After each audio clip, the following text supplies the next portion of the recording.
ಎಲ್ಲರಿಗೂ ನಮಸ್ಕಾರ. ಇಂದಿನ ಪಾಠದಲ್ಲಿ ನಾವು ಸುರಕ್ಷತಾ ಮಾನದಂಡಗಳು, ಪ್ರೋಟೋಕಾಲ್ಗಳು ಮತ್ತು ಪ್ರಥಮ ಚಿಕಿತ್ಸೆ ಮತ್ತು ಔದ್ಯೋಗಿಕ ಅಪಾಯಗಳ ಸಂದರ್ಭದಲ್ಲಿ ತೆಗೆದುಕೊಳ್ಳಬಹುದಾದ ಮುನ್ನೆಚ್ಚರಿಕೆಗಳನ್ನು ಅರ್ಥ ಮಾಡಿಕೊಳ್ಳುತ್ತೇವೆ. ಈ ಪಾಠದ ಅಂತ್ಯದ ವೇಳೆಗೆ ನೀವು ಕಲಿಯುವುದೇನೆಂದರೆ ಔದ್ಯೋಗಿಕ ಅಪಾಯಗಳು ಮತ್ತು ಅವುಗಳ ಸಂಭಾವ್ಯ ಮೂಲಗಳನ್ನು ಗುರುತಿಸುವುದು ಮತ್ತು ಅವುಗಳನ್ನು ತಪ್ಪಿಸಲು ಸೂಕ್ತವಾದ ವಿಧಾನಗಳನ್ನು ಸೂಚಿಸುವುದು, ಕಾರ್ಯಾಗಾರದಲ್ಲಿ ತ್ಯಾಜ್ಯ ವಸ್ತುಗಳನ್ನು ಗುರುತಿಸಿ ಮತ್ತು ಪ್ರತ್ಯೇಕಿಸುವುದು, ವಿದ್ಯುತ್ ಅಪಘಾತಗಳನ್ನು ತಪ್ಪಿಸಲು ತಡೆಗಟ್ಟುವ ಕ್ರಮಗಳನ್ನು ತೆಗೆದುಕೊಳ್ಳುವುದು, ವ್ಯಾಪಾರದಲ್ಲಿ ಕೆಲಸ ಮಾಡುವಾಗ ಅನುಸರಿಸಬೇಕಾದ ಮುನ್ನೆಚ್ಚರಿಕೆಗಳನ್ನು ಅರ್ಥ ಮಾಡಿಕೊಳ್ಳುವುದು ಮತ್ತು ಅಭ್ಯಾಸ ಮಾಡುವುದು, ವ್ಯಾಪಾರ ಉಪಕರಣಗಳು ಮತ್ತು ಸಲಕರಣೆಗಳನ್ನು ಬಳಸುವಾಗ ಸುರಕ್ಷತಾ ಅಂಕಗಳನ್ನು ರೆಕಾರ್ಡ್ ಮಾಡುವುದು. ಈಗ ನಾವು ವಿವಿಧ ಔದ್ಯೋಗಿಕ ಅಪಾಯಗಳು ಮತ್ತು ಅವುಗಳ ಮೂಲಗಳನ್ನು ನೋಡೋಣ. ಕಿವುಡುತನ, ಶಬ್ದ ಸ್ಫೋಟಕಗಳು, ಗಾಯ, ಸ್ಫೋಟಕಗಳು, ನಿಯಂತ್ರಣ ರಹಿತ ಸಾಧನ, ಅರ್ಥಿಂಗ್ ಇಲ್ಲ, ಕಳಪೆ ಮನೆಗೆಲಸ, ಅನಾರೋಗ್ಯ, ವೈರಸ್, ಧೂಮಪಾನ. ಮುಂದುವರಿಯುತ್ತಾ 4 ವರ್ಗಗಳಲ್ಲಿ ಒಂದಕ್ಕೆ ಸೇರುವ ಸುರಕ್ಷತಾ ಚಿಹ್ನೆಗಳನ್ನು ಗುರುತಿಸಿ ಮತ್ತು ಅರ್ಥ ಮಾಡಿಕೊಳ್ಳೋಣ. ನಿಷೇಧ, ಎಚ್ಚರಿಕೆ, ಕಡ್ಡಾಯ, ತುರ್ತು ಪರಿಸ್ಥಿತಿ. ನಿಷೇಧ ಚಿಹ್ನೆಗಳು ಕೆಂಪು ಬಣ್ಣವನ್ನು ಹೊಂದಿರುತ್ತವೆ ಮತ್ತು ಕೆಲವು ಸಂದರ್ಭಗಳಲ್ಲಿ ಕೆಲವು ಚಟುವಟಿಕೆಗಳನ್ನು ತಡೆಗಟ್ಟಲು ಬಳಸಲಾಗುತ್ತದೆ. ಕೆಲವು ಉದಾಹರಣೆಗಳು ಇಲ್ಲಿವೆ. ನೋ ಸ್ಮೋಕಿಂಗ್, ದಹಿಸುವ ವಸ್ತುಗಳನ್ನು ತಪ್ಪಿಸಿ, ನೀರಿನಿಂದ ನಂದಿಸಬೇಡಿ, ಪ್ರವೇಶಿಸಬೇಡಿ. ಎಚ್ಚರಿಕೆ ಚಿಹ್ನೆಗಳು ಹಳದಿ ಬಣ್ಣದಲ್ಲಿರುತ್ತವೆ ಮತ್ತು ಸಂಭವನೀಯ ಅಪಾಯವನ್ನು ಸೂಚಿಸುತ್ತವೆ. ಉದಾಹರಣೆಗೆ, ಅಪಾಯ ಅಥವಾ ವಿಷಕಾರಿ, ಅಧಿಕ ವೋಲ್ಟೇಜ್, ಸಾಮಾನ್ಯ ಎಚ್ಚರಿಕೆ, ಸುಡುವ ವಸ್ತು.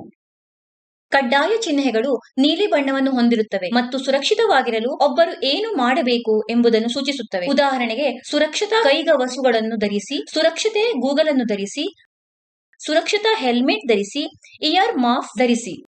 ತುರ್ತು ಚಿಹ್ನೆಗಳು ಹಸಿರು ಬಣ್ಣವನ್ನು ಹೊಂದಿರುತ್ತವೆ ಮತ್ತು ತುರ್ತು ಸಂಬಂಧಿತ ಸೌಲಭ್ಯಗಳ ಹತ್ತಿರದ ಸ್ಥಳ ಅಥವಾ ನಿರ್ದೇಶನಗಳನ್ನು ಸೂಚಿಸಲು ಬಳಸಲಾಗುತ್ತದೆ. ಕೆಲವು ಉದಾಹರಣೆಗಳೆಂದರೆ ಪ್ರಥಮ ಚಿಕಿತ್ಸೆ, ತುರ್ತು ನಿರ್ಗಮನಕ್ಕೆ ನಿರ್ದೇಶನ, ತುರ್ತು ದೂರವಾಣಿ, ಕುಡಿಯುವ ನೀರು. ಈಗ ನಾವು ಕಾರ್ಯಾಗಾರದಿಂದ ತ್ಯಾಜ್ಯ ವಸ್ತುಗಳನ್ನು ಗುರುತಿಸಲು ಮತ್ತು ಪ್ರತ್ಯೇಕಿಸಲು ಕಲಿಯುತ್ತೇವೆ. ಹತ್ತಿ ತ್ಯಾಜ್ಯವನ್ನು ಪ್ರತ್ಯೇಕಿಸಿ ಮತ್ತು ಅದನ್ನು ಪ್ರತ್ಯೇಕ ಡಬ್ಬದಲ್ಲಿ ಸಂಗ್ರಹಿಸಿ. ಕೈ ಸಲಿಕೆ ಮತ್ತು ಬ್ರಷ್ ಬಳಸಿ ಚಿಪ್ಸ್ ಸಂಗ್ರಹಿಸಿ. ಕರಡಿ ಕೈಗಳಿಂದ ಚಿಪ್ಸ್ ಅನ್ನು ನಿರ್ವಹಿಸಬೇಡಿ. ವಿವಿಧ ಲೋಹದ ಚಿಪ್ಸ್ ಇರಬಹುದು. ಲೋಹದ ಪ್ರಕಾರ ಅವುಗಳನ್ನು ಪ್ರತ್ಯೇಕಿಸಿ ಮತ್ತು ಅವುಗಳನ್ನು ಪ್ರತ್ಯೇಕ ಬಿನ್ಗಳಲ್ಲಿ ಸಂಗ್ರಹಿಸಿ. ತೈಲ ಸೋರಿಕೆಯ ಸಂದರ್ಭದಲ್ಲಿ ನೆಲವನ್ನು ಸ್ವಚ್ಛಗೊಳಿಸಿ. ಔದ್ಯೋಗಿಕ ಅಪಾಯಗಳನ್ನು ತಪ್ಪಿಸಲು ಸೂಕ್ತ ಪರಿಹಾರಗಳನ್ನು ಗುರುತಿಸಲು ಮತ್ತು ಸೂಚಿಸಲು ನಾವು ಈಗ ಗಮನ ಹರಿಸೋಣ. ಅಂಗಡಿಯ ಮಹಡಿಯಲ್ಲಿ ಕೆಲಸ ಮಾಡುವಾಗ ಯಾವಾಗಲೂ ಸೂಕ್ತವಾದ ರಕ್ಷಣಾತ್ಮಕ ಪಾದರಕ್ಷೆಗಳನ್ನು ಧರಿಸಿ. ಕೊಳಾಯಿ ಫೈಲ್ ಹ್ಯಾಂಡಲ್ ಅನ್ನು ಹೊಂದಿದೆ ಎಂದು ಯಾವಾಗಲೂ ಖಚಿತಪಡಿಸಿಕೊಳ್ಳಿ. ಬಾಲ್ ಪೆನ್ ಸುತ್ತಿಗೆಗೆ ಬೆಣೆಯನ್ನು ಜೋಡಿಸಲಾಗಿದೆ ಎಂದು ಯಾವಾಗಲೂ ಖಚಿತಪಡಿಸಿಕೊಳ್ಳಿ. ನಿಮ್ಮ ಜೇಬಿನಲ್ಲಿ ತೆರೆದ ಉಪಕರಣವನ್ನು ನೀವು ಒಯ್ಯುವುದಿಲ್ಲ ಎಂದು ಖಚಿತಪಡಿಸಿಕೊಳ್ಳಿ. ಒಡೆದು ಹೋಗುವುದನ್ನು ತಪ್ಪಿಸಲು ಲೋಹದ ಮೇಲ್ಮೈಗಳನ್ನು ಚಿಪ್ ಮಾಡುವಾಗ ಮಶ್ರೂಮ್ ಹೆಡ್ ಉಳಿ ತಪ್ಪಿಸಿ. ಅಪಘಾತಗಳನ್ನು ತಪ್ಪಿಸಲು ಲೋಹದ ಮೇಲ್ಮೈಗಳನ್ನು ಚಿಪ್ ಮಾಡುವಾಗ ಯಾವಾಗಲೂ ಸುರಕ್ಷತಾ ಗೂಗಲ್ಗಳನ್ನು ಧರಿಸಿ. ಪ್ರತಿ ಬಳಕೆಯ ಮೊದಲು ಲಿಫ್ಟಿಂಗ್ ಜೋಲಿಗಳನ್ನು ಪರೀಕ್ಷಿಸಬೇಕು. ಲೋಡ್ ಅನ್ನು ಚಲಿಸುವಾಗ ಮಾರ್ಗವನ್ನು ಯೋಜಿಸುವುದನ್ನು ಖಚಿತಪಡಿಸಿಕೊಳ್ಳಿ. ಮಾರ್ಗಗಳನ್ನು ತೆರವುಗೊಳಿಸಿ ಮತ್ತು ಸ್ಪಷ್ಟ ಸಂವಹನವನ್ನು ನಿರ್ವಹಿಸಿ. ಪ್ರದೇಶವನ್ನು ತೆರವುಗೊಳಿಸಿ ಮತ್ತು ಹೊರೆಯನ್ನು ಎತ್ತುವಾಗ ಸ್ಪಷ್ಟವಾದ ದೃಷ್ಟಿ ರೇಖೆಯನ್ನು ಕಾಪಾಡಿಕೊಳ್ಳಿ. ಅಮಾನತುಗೊಳಿಸಿದ ಹೊರೆಯ ಕೆಳಗಿನ ಮತ್ತು ಸುತ್ತಲಿನ ಪ್ರದೇಶವು ಜನರು, ಉಪಕರಣಗಳು ಮತ್ತು ಅಡೆತಡೆಗಳಿಂದ ಮುಕ್ತವಾಗಿದೆ ಎಂದು ಖಚಿತಪಡಿಸಿಕೊಳ್ಳಿ. ಈಗ ವಿದ್ಯುತ್ ಅಪಘಾತಗಳನ್ನು ತಪ್ಪಿಸಲು ತಡೆಗಟ್ಟುವ ಕ್ರಮಗಳನ್ನು ತೆಗೆದುಕೊಳ್ಳುವಲ್ಲಿ ನಾವು ಗಮನ ಹರಿಸೋಣ ಮತ್ತು ಲೈವ್ ವೈರ್ನಿಂದ ವ್ಯಕ್ತಿಯನ್ನು ಹೇಗೆ ರಕ್ಷಿಸುವುದು ಎಂಬುದನ್ನು ಕಲಿಯೋಣ. ನೇರ ಪೂರೈಕೆಯಿಂದ ವ್ಯಕ್ತಿಯನ್ನು ಸಂಪರ್ಕ ಕಡಿತಗೊಳಿಸುವುದು. ವಿದ್ಯುತ್ ಆಘಾತವನ್ನು ಪಡೆಯುವ ವ್ಯಕ್ತಿಯನ್ನು ಗಮನಿಸಿ ಪರಿಸ್ಥಿತಿಯನ್ನು ತ್ವರಿತವಾಗಿ ಅರ್ಥೈಸಿಕೊಳ್ಳಿ. ಸರಬರಾಜನ್ನು ಸಂಪರ್ಕ ಕಡಿತಗೊಳಿಸುವ ಮೂಲಕ ಅಥವಾ ಇನ್ಸುಲೇಟಿಂಗ್ ವಸ್ತುಗಳಲ್ಲಿ ಒಂದನ್ನು ಬಳಸುವ ಮೂಲಕ ವಿಕ್ಟಿಮ್ ಅನ್ನು ಲೈವ್ ಉಪಕರಣದಿಂದ ಸುರಕ್ಷಿತವಾಗಿ ತೆಗೆದುಹಾಕಿ. ವಿಕ್ಟಿಮ್ನ ನೈಸರ್ಗಿಕ ಉಸಿರಾಟ ಮತ್ತು ಪ್ರಜ್ಞೆಯನ್ನು ಪರಿಶೀಲಿಸಿ. ವಿಕ್ಟಿಮ್ ಪ್ರಜ್ಞಾಹೀನನಾಗಿದ್ದರೆ ಉಸಿರಾಟದ ಪುನರುಜ್ಜೀವನವನ್ನು ಅನ್ವಯಿಸಲು ಕ್ರಮಗಳನ್ನು ತೆಗೆದುಕೊಳ್ಳಿ. ಕೊಳಾಯಿ ಮತ್ತು ಕಲ್ಲಿನ ವ್ಯಾಪಾರದಲ್ಲಿ ಕೆಲಸ ಮಾಡುವಾಗ ಕೆಲವು ಮಾಡಬೇಕಾದ ಮತ್ತು ಮಾಡಬಾರದ ಸಂಗತಿಗಳ ಬಗ್ಗೆ ನಮಗೆ ಪರಿಚಯ ಮಾಡಿಕೊಳ್ಳುವುದು ಸುರಕ್ಷಿತ ವಾತಾವರಣವನ್ನು ಕಾಪಾಡಿಕೊಳ್ಳಲು ಸಹಾಯ ಮಾಡುತ್ತದೆ. ಅಂಗಡಿಯ ಮಹಡಿ ಅಥವಾ ಕೆಲಸದ ಮೇಜಿನ ಮೇಲೆ ತೈಲ ಸೋರಿಕೆಯನ್ನು ತಡೆಗಟ್ಟುವುದು ಸುರಕ್ಷಿತ ಮತ್ತು ಆರೋಗ್ಯಕರ ವಾತಾವರಣವನ್ನು ಕಾಪಾಡಿಕೊಳ್ಳಲು ನಿರ್ಣಾಯಕವಾಗಿದೆ. ಅಂಗಡಿಯ ಮಹಡಿಯಲ್ಲಿ ಲೋಹದ ಚಿಪ್ಸ್ ಹರಡುವುದನ್ನು ತಡೆಯುವುದು ಅತ್ಯಗತ್ಯ, ಏಕೆಂದರೆ ಲೋಹದ ಚಿಪ್ಸ್ ಹಲವಾರು ಅಪಾಯಗಳನ್ನು ಉಂಟುಮಾಡಬಹುದು ಮತ್ತು ಚೂಪಾದ ಅಂಚುಗಳಿಂದ ಸಂಭಾವ್ಯ ಗಾಯವನ್ನು ಉಂಟುಮಾಡಬಹುದು. ಫೈಲ್ ಅನ್ನು ಬಳಸುವಾಗ ವರ್ಕ್ ಪೀಸ್ ನ ಎರಡೂ ಬದಿಗಳಲ್ಲಿ ನಿಯಮಿತ ಫಾರ್ವರ್ಡ್ ಸ್ಟ್ರೋಕ್ ಚಲನೆಯನ್ನು ಬಳಸುವುದು ಸಹ ಫೈಲಿಂಗ್ ಮತ್ತು ಸ್ಥಿರ ಫಲಿತಾಂಶಗಳನ್ನು ಖಚಿತಪಡಿಸಿಕೊಳ್ಳಲು ಉತ್ತಮ ಅಭ್ಯಾಸವಾಗಿದೆ. ಪೈಪ್ ಕತ್ತರಿಸುವಾಗ ಪೈಪ್ ವೈಸ್ ಹ್ಯಾಂಡಲ್ ಅನ್ನು ಅತಿಯಾಗಿ ಬಿಗಿಗೊಳಿಸುವುದು ಪೈಪ್ ಒಡೆಯಲು ಅಥವಾ ಹಾನಿಗೊಳಗಾಗಲು ಕಾರಣವಾಗಬಹುದು. ವುಡ್ ಬ್ಲಾಕ್ ನಲ್ಲಿ ಕೆಲಸ ಮಾಡುವಾಗ ಉಳಿ ತುದಿಯಲ್ಲಿ ನಿಮ್ಮ ಗಮನವನ್ನು ಇಟ್ಟುಕೊಳ್ಳುವುದು ನಿಖರತೆ ಮತ್ತು ಸುರಕ್ಷತೆಗಾಗಿ ನಿರ್ಣಾಯಕವಾಗಿದೆ. ಬ್ಲೇಡ್ ನ ಪೂರ್ಣ ಉದ್ದಕ್ಕೆ ಪ್ರತಿ ನಿಮಿಷಕ್ಕೆ 40-50 ಸ್ಟ್ರೋಕ್ ಗಳ ವೇಗದಲ್ಲಿ ಗುರುತಿಸಲಾದ ತೋಡಿನ ಮೇಲೆ ಬ್ಲೇಡ್ ಅನ್ನು ಹಿಂದಕ್ಕೆ ಮತ್ತು ಮುಂದಕ್ಕೆ ಸರಿಸಿ. ಕಾಂಕ್ರೀಟ್ ಅನ್ನು ಚಿಪ್ ಮಾಡುವಾಗ ಕನ್ನಡಕಗಳನ್ನು ಧರಿಸುವುದು ನಿಮ್ಮ ಕಣ್ಣುಗಳನ್ನು ಸಂಭಾವ್ಯ ಅಪಾಯಗಳಿಂದ ಅಥವಾ ಚಿಪ್ಪಿಂಗ್ ಪ್ರಕ್ರಿಯೆಯಲ್ಲಿ ಉತ್ಪತ್ತಿಯಾಗುವ ಹಾರುವ ಅವಶೇಷಗಳಿಂದ ರಕ್ಷಿಸಲು ಅತ್ಯಗತ್ಯ. ವರ್ಕ್ ಪೀಸ್ ಅನ್ನು ಹಿಡಿಯಲು ವೈಸ್ ಹ್ಯಾಂಡಲ್ ಅನ್ನು ಹೊಡೆಯಲು ಸುತ್ತಿಗೆಯನ್ನು ಬಳಸುವುದು ಒಂದು ಸಾಮಾನ್ಯ ತಂತ್ರವಾಗಿದೆ, ವಿಶೇಷವಾಗಿ ವರ್ಕ್ ಪೀಸ್ ಅನ್ನು ದೃಢವಾಗಿ ಭದ್ರಪಡಿಸಲು ಹೆಚ್ಚುವರಿ ಬಲದ ಅಗತ್ಯವಿರುವಾಗ.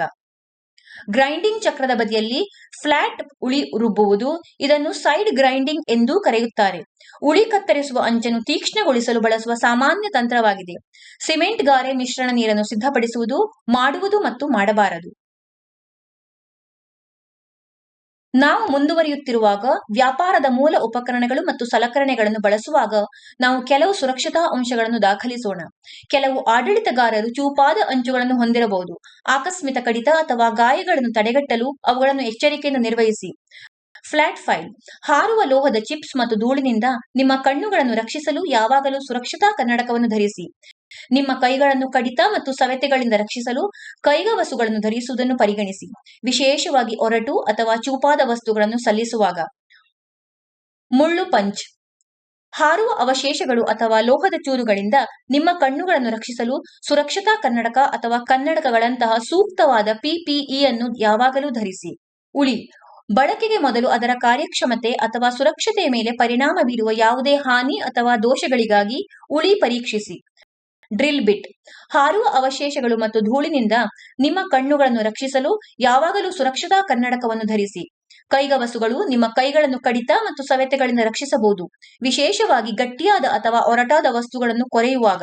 ಸ್ಕ್ರೈಬರ್ ಸಡಿಲವಾದ ಅಥವಾ ಬಿರುಕು ಬಿಟ್ಟ ಸುಳಿವುಗಳು, ಲೋಹದ ದೇಹದ ಮೇಲೆ ಬರ್ ಅಥವಾ ಮಂದ ಬಿಂದುಗಳಂತಹ ಯಾವುದೇ ಹಾನಿಗಾಗಿ ಪರಿಶೀಲಿಸಿ. ಹಾನಿಗೊಳಗಾದ ಸ್ಕ್ರೈಬರ್ ಒಡೆಯಬಹುದು ಅಥವಾ ಸಂಭಾವ್ಯವಾಗಿ ಗಾಯವನ್ನು ಉಂಟು ಮಾಡಬಹುದು.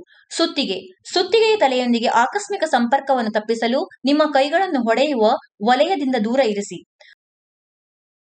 ಪ್ರಯತ್ನಿಸಿ ಚೌಕ ಅದರ ನಿಖರತೆಯ ಮೇಲೆ ಪರಿಣಾಮ ಬೀರುವ ಯಾವುದೇ ದೋಷಗಳು, ಬಾಗುವಿಕೆಗಳು ಅಥವಾ ಹಾನಿಗಳಿಗಾಗಿ ಪ್ರಯತ್ನಿಸಿ ಚೌಕವನ್ನು ಪರೀಕ್ಷಿಸಿ. ಬೆಂಚ್ ವೈಸ್ ಹ್ಯಾಂಡಲ್ ಅನ್ನು ನಿರ್ವಹಿಸುವಾಗ ಬೆರಳುಗಳನ್ನು ಹಿಸುಕುವುದನ್ನು ಅಥವಾ ಬಲೆಗೆ ಬೀಳುವುದನ್ನು ತಪ್ಪಿಸಲು ಎಚ್ಚರಿಕೆಯಿಂದ ವ್ಯಾಯಾಮ ಮಾಡಿ. ಗಾಯಗಳನ್ನು ತಡೆಗಟ್ಟಲು ವೈಸ್ ಮೆಕ್ಯಾನಿಸಂ ಮತ್ತು ಹ್ಯಾಂಡಲ್ನ ಮಾರ್ಗದಿಂದ ಕೈಗಳನ್ನು ದೂರವಿಡಿ. ಸ್ಟಾಕ್ ಮತ್ತು ಡೈಸ್ ಸ್ಟಾಕ್ಗಳು ಮತ್ತು ಡೈಸ್ಗಳನ್ನು ಬಳಸುವಾಗ ಸ್ಲಿಪ್ಗಳು ಅಥವಾ ಅಸ್ಥಿರತೆಯನ್ನು ತಡೆಗಟ್ಟಲು ಸ್ಥಿರ ಮತ್ತು ಸಮತಟ್ಟಾದ ಮೇಲ್ಮೈಯಲ್ಲಿ ಕೆಲಸ ಮಾಡಿ. ಪೈಪ್ ವೈಸ್ ಇರಿಸಿಗೊಳ್ಳಿ ಗರಗಸ, ಫೈಲಿಂಗ್ ಇತ್ಯಾದಿಗಳಲ್ಲಿ ಕಂಪನವನ್ನು ತಡೆಗಟ್ಟಲು ದವಡೆಗಳಿಗೆ ಸಾಧ್ಯವಾದಷ್ಟು ಹತ್ತಿರದಲ್ಲಿರುವ ವರ್ಕ್ ಪೀಸ್. ಪೈಪ್ ರೆಂಚ್ ಅನ್ನು ತಿರುಗಿಸುವಾಗ ಅತಿಯಾದ ಬಲವು ಜಾರುವಿಕೆ ಮತ್ತು ಸಂಭಾವ್ಯ ಗಾಯಕ್ಕೆ ಕಾರಣವಾಗಬಹುದು. ಮೂಲಭೂತ ವ್ರೆಂಚ್ ಅನ್ನು ಬಳಸುವಾಗ ಬಲವನ್ನು ಅನ್ವಯಿಸುವುದರಿಂದ ಕ್ರಮೇಣ ಉತ್ತಮ ನಿಯಂತ್ರಣವನ್ನು ಅನುಮತಿಸುತ್ತದೆ ಮತ್ತು ಅಪಘಾತಗಳ ಅಪಾಯವನ್ನು ಕಡಿಮೆ ಮಾಡುತ್ತದೆ. ಜಂಪರ್ ನೀವು ಕೊರೆಯುತ್ತಿರುವ ಪ್ರದೇಶದಲ್ಲಿ ಯಾವುದೇ ವಿದ್ಯುತ್ ತಂತಿಗಳು, ಪೈಪ್ಗಳು ಅಥವಾ ಇತರ ಅಪಾಯಗಳಿಲ್ಲ ಎಂದು ಖಚಿತಪಡಿಸಿಕೊಳ್ಳಿ. ಬ್ಲಾಕ್ ಟ್ರೋವೆಲ್ ಆಕಸ್ಮಿಕ ಕಡಿತ ಅಥವಾ ಗಾಯಗಳನ್ನು ತಡೆಗಟ್ಟಲು ಟ್ರೋವೆಲ್ ಬ್ಲೇಡ್ನ ಚೂಪಾದ ಅಂಚುಗಳ ಬಗ್ಗೆ ಗಮನವಿರಲಿ. ಪುನರಾವರ್ತನೆ ಈ ಪಾಠದ ಕೊನೆಯಲ್ಲಿ ನಾವು ಕಲಿತಿರುವುದೇನೆಂದರೆ ಔದ್ಯೋಗಿಕ ಅಪಾಯಗಳು ಮತ್ತು ಅವುಗಳ ಸಂಭಾವ್ಯ ಮೂಲಗಳನ್ನು ಗುರುತಿಸುವುದು ಮತ್ತು ಅವುಗಳನ್ನು ತಪ್ಪಿಸಲು ಸೂಕ್ತವಾದ ವಿಧಾನಗಳನ್ನು ಸೂಚಿಸುವುದು. ಕಾರ್ಯಾಗಾರದಲ್ಲಿ ತ್ಯಾಜ್ಯ ವಸ್ತುಗಳನ್ನು ಗುರುತಿಸುವುದು ಮತ್ತು ಪ್ರತ್ಯೇಕಿಸುವುದು. ವಿದ್ಯುತ್ ಅಪಘಾತಗಳನ್ನು ತಪ್ಪಿಸಲು ತಡೆಗಟ್ಟುವ ಕ್ರಮಗಳನ್ನು ತೆಗೆದುಕೊಳ್ಳುವುದು. ವ್ಯಾಪಾರದಲ್ಲಿ ಕೆಲಸ ಮಾಡುವಾಗ ಅನುಸರಿಸಬೇಕಾದ ಮುನ್ನೆಚ್ಚರಿಕೆಗಳನ್ನು ಅರ್ಥ ಮಾಡಿಕೊಳ್ಳುವುದು ಮತ್ತು ಅಭ್ಯಾಸ ಮಾಡುವುದು. ವ್ಯಾಪಾರ ಉಪಕರಣಗಳು ಮತ್ತು ಸಲಕರಣೆಗಳನ್ನು ಬಳಸುವಾಗ ಸುರಕ್ಷತಾ ಅಂಕಗಳನ್ನು ರೆಕಾರ್ಡ್ ಮಾಡುವುದು. ಇದರ ಬಗ್ಗೆ ನಿಮಗೆ ಸ್ಪಷ್ಟ ತಿಳುವಳಿಕೆ ಇದೆ ಎಂದು ನಾನು ಭಾವಿಸುತ್ತೇನೆ. ಎಲ್ಲರಿಗೂ ಧನ್ಯವಾದಗಳು ಮತ್ತು ಮುಂದಿನ ವಿಡಿಯೋದಲ್ಲಿ ನಿಮ್ಮನ್ನು ಭೇಟಿ ಮಾಡುತ್ತೇವೆ.